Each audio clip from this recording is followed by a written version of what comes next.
Hi friends, good morning. তোমরা সবাই কেমন আছো? দেখো, সকাল হয়ে গেছে কিন্তু এখনও নামা হয়নি, কারণ ট্রেনটা একটু লেট ছিল আমাদের।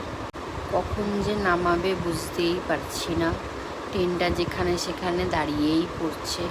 তো একটু খিদেও পেয়ে গেছিলো, তার জন্য একটু মিষ্টি ছিল, তো এটাই একটু নাস্তা করে নিলাম।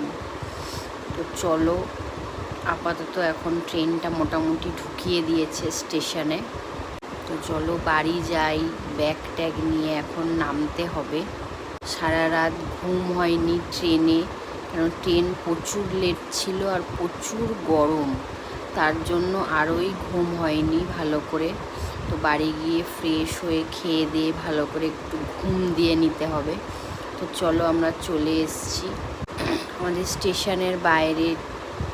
ট্যাক্সি স্ট্যান্ডে আমাদের উবের দাঁড়িয়ে রয়েছে, ওলা গাড়ি বুক করা আছে। তো চলো বাড়ি গিয়ে দেখি ঘরের হাল কীরকম। এতদিন ছিলাম না, ঘরের কি অবস্থা, অনেক ঘরে কাজ পড়ে রয়েছে। তো চলো, ভিডিওটা ভালো লাগলে একটা লাইক করে দিও। তো দেখো আমাদের গাড়িও চলে এসছে। তো চলো, আজকের মতো বাই, পরে আবার আসবো একটা নতুন ভিডিও নিয়ে। সবাই ভালো থেকো।